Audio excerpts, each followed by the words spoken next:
Good morning, everyone. This is Tony from Her Homestead Skills. Well, today I'm going to prepare the butternut squash that I purchased recently, and I want to get it ready to preserve it. So I'm going to be cleaning it up, cutting it up into chunks, and putting it into pint jars. And it looks beautiful. The other thing I want to do probably is to save some seeds. Now, this is a little tougher than I thought, so I guess it has been cured. I was under the impression that perhaps it was not cured since it is so early in the season. And I just got to be careful with this knife. There, that's the worst of it. So beautiful, lots of meat there, and just a small amount of area where there is seeds. I'm going to scoop this out with a spoon and put it aside because we are going to clean these seeds and save them.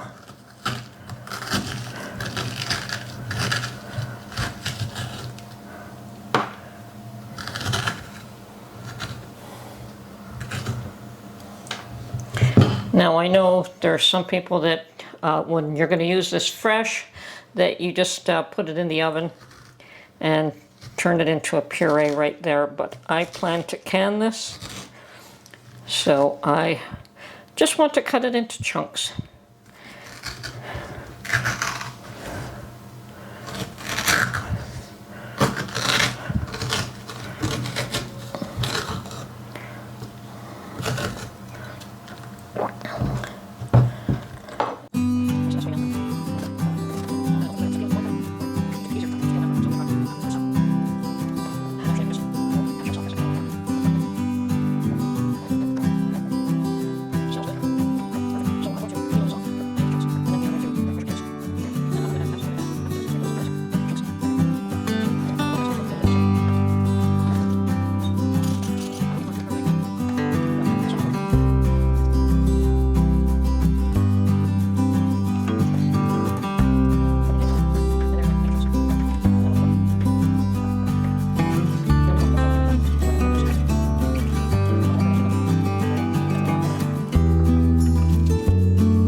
Okay, so in the past I have found that I did can this in pint jars, but I found that I required 2 pint jars to make 1 pumpkin pie. So this time around I'm going to can it in a quart jar, save myself my pint jars, save the lids. You know, why waste the lids? So yeah, they're getting pretty expensive at this point. I've even stopped pressure canning Mark's chicken stock, and I make it for him weekly, and I put it in the fridge, and that way I don't even can it. I save myself the lids all the time. Now let me make sure I got that peel off there.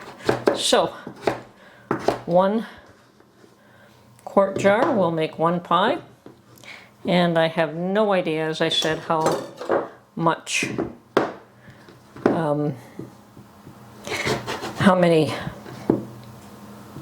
quarts I will make today, but I did buy 3 of these, and they're very nice. I did pick the thickest ones I could find, and sure enough, they're the ones that have the most meat and the less seeds. And yes, I'm going to save the seeds, but right now the intent is just to can up some butternut squash. And it really doesn't matter how you cut these up into chunks, just do so, you know. And it looks like around half of a squash will do 1 jar. So I've got 3 of these squashes. Likely it will take up 6 jars, which is great. Now these are available year-round, so there's no pressure on me to can them up now. But I suspect, although I haven't checked, that because they're plentiful right now, that they probably cost a bit less. I may be wrong on that. That price may be consistent year-round.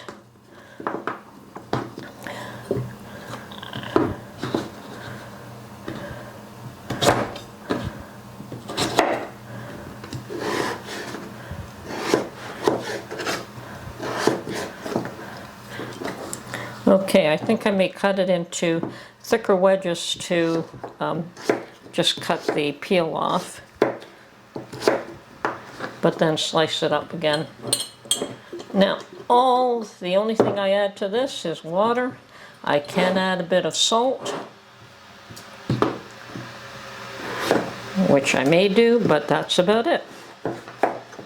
And I've got my kettle on the stove, boiling water right now.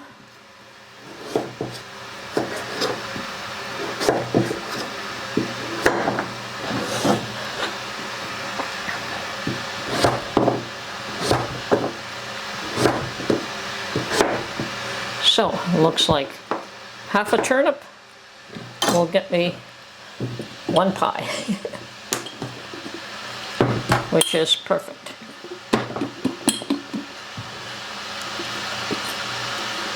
That is awesome. So,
okay, I have my 6 jars ready, and most of them already have hot water in, but the last few do not.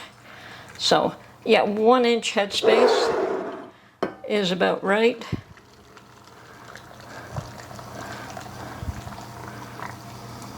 And this will absorb water.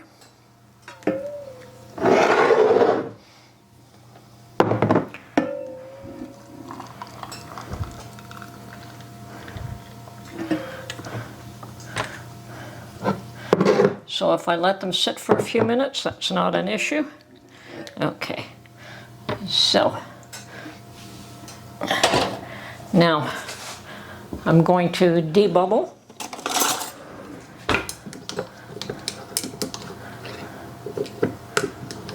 And I could add salt. Yeah, perhaps I will.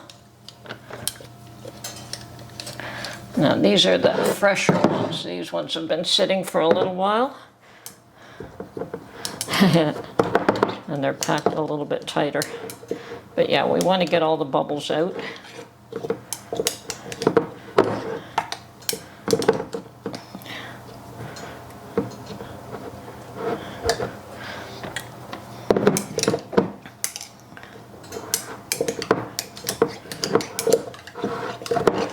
And I just use a chopstick for that.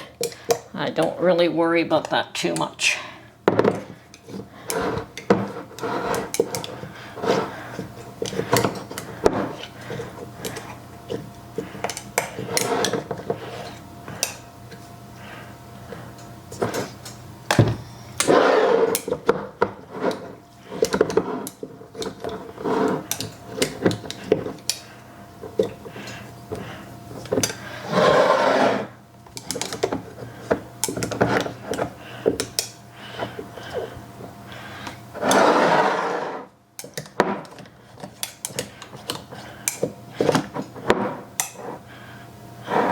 Now, one has a bit too much water and the other one not quite enough. So, just readjust them both. Now this one seems to have just a bit too much. Okay. Okay, I've decided that I'm going to add, half a teaspoon of salt to each one of these first. So,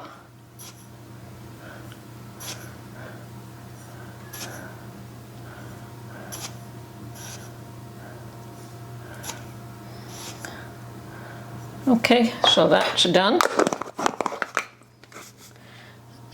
It isn't necessary, but salt always adds flavor. Okay, next I'm going to clean the rims. And I wanted to add the salt before I clean the rims just so that there isn't any salt particles left on the rims by accident. Okay, now I've just added boiling water to all these jars. Nothing more other than the salt. Okay, and I've had to find my magnet, but here we are. So now I'm just going to add a lid to each one of these. Now I've just put a little bit of boiling water in this bowl with the lids. They don't need to be boiled anymore. They used to be, but not anymore. I think that's because the rubber on them is not as thick as it used to be. Okay, and the rings. And I've got my canner on the stove and it's preheated. So this is hot jars going into hot water. We don't want cold jars going into hot water or hot jars going into cold water. So now finger tight.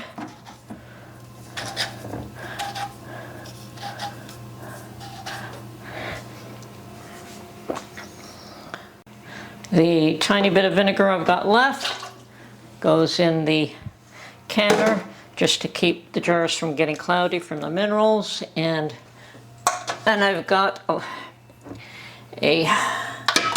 let's see how many I could fit. I think I could fit 7, but we've only got 6, so we're good. And this is perfect.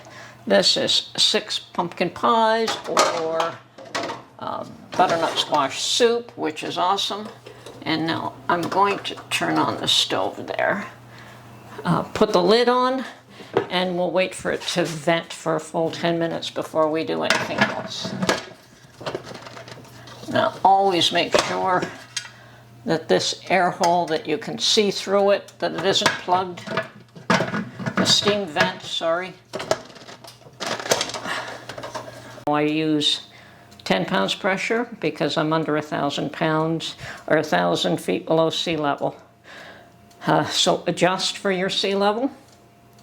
But for me, it's 10 pounds pressure. Now I'm going to double check on how much time this needs to pressure can. Okay, we have to pressure can this for a total of 90 minutes, which is an hour and a half for quart jars, 55 minutes for pint jars. So just going to wait till it has fully vented for a full 10 minutes. Then I will put my 10-pound pressure on and 90 minutes after that. But we do have to wait for it to fully vent for 10 minutes before that process. And now, of course, I want to save some of these seeds. Okay, let's get these washed up. Okay, I've got all these seeds, well, mostly washed. I've got a little bit of pulp up with them still, but that's fine. That little bit won't do any harm. So I'm going to spread them out one layer on paper towel so they can dry. And when they're dried, I will put them in a little plastic bag and label them along with my other seeds and have them for next year. So that's done as well.